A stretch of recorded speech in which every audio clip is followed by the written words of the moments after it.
नमस्कार मेरे प्यारे दोस्तों। तो अगर आपका एग्जाम 26 सितंबर के तीनों शिफ्टों में से कोई एक शिफ्ट में अगर आपका एग्जाम है तो आप इस वीडियो को बगैर स्किप किए हुए पूरा देखिएगा, क्योंकि अब तक जितने भी एसएससी सीजीएल का एग्जाम हुए हैं और उन सभी शिफ्टों में जो प्रश्न रिपीट किए गए हैं और आने वाले शिफ्टों के लिए जो अति महत्वपूर्ण प्रश्न है उसको मैं आपको इस क्लास के वीडियो में बताने वाला हूँ, पढ़ाने वाला हूँ डिटेल्स के साथ। और यहाँ से प्रश्न आपको अपने एग्जाम के पेपर में देखने को जरूर मिलेंगे, तो आप इस वीडियो को पूरा जरूर देखिएगा। तो बात करें पहला प्रश्न का, तो चुनाव और चुनाव आयोग से संबंधित जो अनुच्छेद बनते हैं वो एग्जाम में पूछ लिए गए हैं काफी बार। तो बात करें भारतीय संविधान के चुनाव और चुनाव आयोग से संबंधित, तो इसके प्रावधान जो है भारतीय संविधान के भाग 15 में दिए गए हैं। और इनसे संबंधित कुछ और हम लोग अधिक जानकारी की अगर बात करें तो संविधान के भाग 15 में अनुच्छेद 324 से 329 जो है हमारे देश में निर्वाचन प्रणाली के संबंध में प्रावधान करते हैं। तो आप याद रखिएगा, क्योंकि अनुच्छेद 324 से रिलेटेड प्रश्न जो है काफी बार एग्जाम में पूछ लिए गए हैं। बात करें दूसरे प्रश्न का, तो लौटते मानसून का दूसरा नाम क्या है? लौटते मानसून के किस नाम से जाना जाता है? तो शीतकालीन मानसून या उत्तर पूर्वी मानसून भी कहा जाता है लौटते मानसून को। याद रखिएगा, आने वाले शिफ्टों में आपसे प्रश्न पूछा जा सकता है। हम लोग कुछ अधिक जानकारी की अगर बात करें तो यह भारतीय उपमहाद्वीप से दक्षिण पश्चिम मानसून की वापसी को संदर्भित करता है और यह आमतौर पर सितंबर से दिसंबर के बीच होता है। तो आई होप कि आपको समझ में आ गया होगा। तो स्क्रीनशॉट लेकर के रख सकते हैं, नहीं तो आपको फ्री में पीडीएफ दिए जाएंगे। दूसरे प्रश्न की बात करें, लेकिन इससे पहले आपको वीडियो पसंद आया तो वीडियो को लाइक करें और चैनल पर पहली बार आए हैं तो चैनल को भी सब्सक्राइब करके प्लीज बेल आइकन को दबा करके चैनल को सब्सक्राइब जरूर कर लीजिएगा।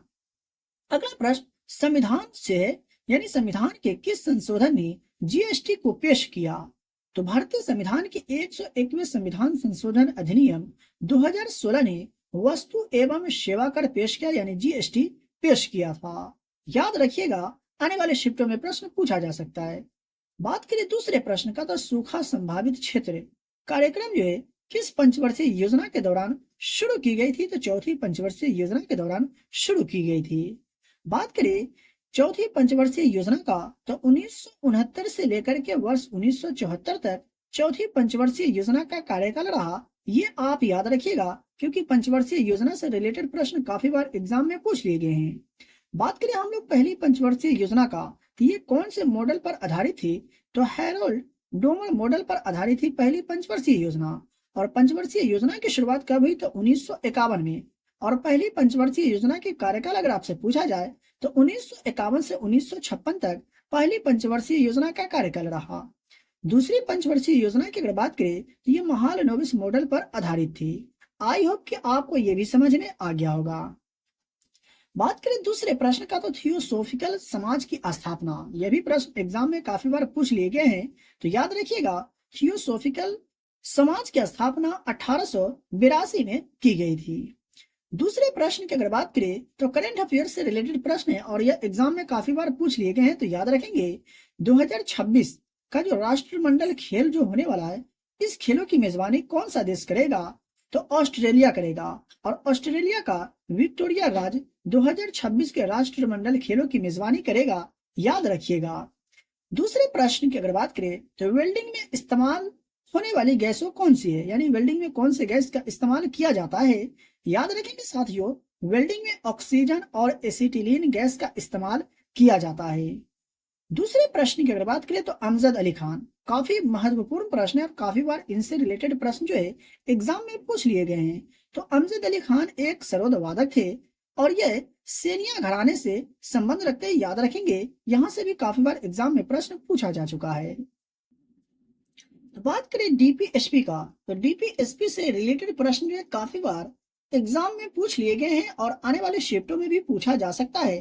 तो आप याद रखेंगे, डीपीएसपी का जो उल्लेख है भारतीय संविधान के भाग 4 में और अनुच्छेद 36 से 51 तक में डीपीएसपी का उल्लेख किया गया है। और ये कौन से देश के संविधान से लिया गया है? तो आयरलैंड के संविधान से लिया गया है, याद रखिएगा। और बात करें भारत में हरित क्रांति के जनक का, तो भारत में हरित क्रांति के जनक एस स्वामीनाथन को माना जाता है। और भारत में हरित क्रांति की शुरुआत की अगर बात करें तो 1965 से 1968 के दौरान भारत में हरित क्रांति की शुरुआत हुई थी। दूसरे प्रश्न की अगर बात करें तो भारत ने पहली बार क्रिकेट के वनडे विश्व कप का खिताब कब जीता था? तो 1983 में भारत ने पहली बार क्रिकेट के वनडे विश्व कप का खिताब जीत लिया था। आई होप कि आपको ये भी समझ में आ गया होगा। बात करें आवर्त सारणी से संबंधित सभी फैक्ट को, तो आवर्त सारणी में रासायनिक तत्वों को परमाणु संख्या के आधार पर व्यवस्थित किया गया है। आवर्त सारणी से भी रिलेटेड प्रश्न काफी बार एग्जाम में पूछ लिए गए हैं, तो याद रखिएगा। और आवर्त सारणी में सबसे कम परमाणु संख्या वाला तत्व की अगर बात करें तो हाइड्रोजन है, और सबसे ज्यादा परमाणु संख्या वाला तत्व की अगर बात करें तो ओएनएसएन जो है ये सबसे ज्यादा परमाणु संख्या वाला तत्व है। दूसरे पॉइंट की अगर बात करें तो आवर्त सारणी में 7 आवर्त और 18 समूह हैं, ये भी आप याद रखेंगे। आवर्त सारणी के आविष्कार की अगर बात करें तो रासायनिक वैज्ञानिक दिमित्री मेंडलीव ने 1869 में किया था। और आधुनिक आवर्त सारणी की अगर बात करें तो 17वें वर्ग में हाइड्रोजन को स्थापित किया गया है, ये भी आप याद रखेंगे। हाइड्रोजन से रिलेटेड प्रश्न जो है काफी बार एग्जाम में पूछा जा चुका है, तो याद रखिएगा। बात करें दूसरे प्रश्न का, तो कांग्रेस का पहला अधिवेशन जो है ये कहाँ आयोजित किया गया था? तो याद रखिएगा कांग्रेस का पहला अधिवेशन जो बॉम्बे में गोकुलदास तेजपाल संस्कृत कॉलेज के एक हॉल में आयोजित किया गया था। भारतीय राष्ट्रीय कांग्रेस का पहला अधिवेशन, और 1885 में कांग्रेस का पहला अधिवेशन हुआ। बात करें भारतीय राष्ट्रीय कांग्रेस का, तो इसकी स्थापना 1885 में हुई थी। और इसके पहले अध्यक्ष कौन थे? तो डॉक्टर व्योमेश चंद्र बनर्जी भारतीय राष्ट्रीय कांग्रेस के पहले अध्यक्ष थे।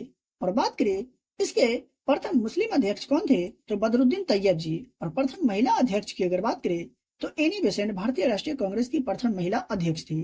तो इन सभी फैक्ट को आपको याद रखना है, आने वाले शिफ्टों में आपसे प्रश्न पूछा जा सकता है। बात करें रजिया सुल्तान का, तो रजिया सुल्तान से भी रिलेटेड प्रश्न एग्जाम में पूछ लिए गए हैं। तो रजिया सुल्तान जो थे ये इल्तुतमिश की इकलौती बेटी थी, जिसने 1236 से 1240 ईस्वी तक दिल्ली पर शासन किया था। दूसरे प्रश्न की अगर बात करें तो भारत का सर्वोच्च विधि अधिकारी किसे माना जाता है? तो आपको याद होगा महान्यायवादी को भारत का सर्वोच्च विधि अधिकारी माना जाता है, जिसका उल्लेख भारतीय संविधान के अनुच्छेद 76 में किया गया है कि भारत का एक महान्यायवादी कौन से अनुच्छेद में बताया गया? तो अनुच्छेद 76 में। कुचिपुड़ी नृत्य, इनसे भी रिलेटेड प्रश्न काफी बार एग्जाम में पूछा जा चुका है। तो ये आंध्र प्रदेश का शास्त्रीय नृत्य है। और बात करें कुचिपुड़ी नृत्य से संबंधित व्यक्ति का, तो शोभा नायडू, वेदांतम, लक्ष्मी नारायण शास्त्री जो है इनका संबंध कुचिपुड़ी नृत्य से है। तो आई होप कि आपको समझ में आ गया होगा। तो ये थे मोस्ट एक्सपेक्टेड प्रश्न जो आने वाले शिफ्टों के लिए काफी महत्वपूर्ण है, और यहाँ से प्रश्न आपको अपने एग्जाम में देखने को जरूर मिलेंगे। वीडियो पसंद आया हो और अभी तक लाइक नहीं किए तो वीडियो को लाइक करें, और चैनल पर पहली बार आए तो चैनल को सब्सक्राइब करके बेल आइकन को प्रेस जरूर करें, और इस वीडियो को अपने उन दोस्तों तक शेयर जरूर करें जिनका एग्जाम आने वाले शिफ्टों में है। तो चलिए मिलते फिर से नए वीडियो में।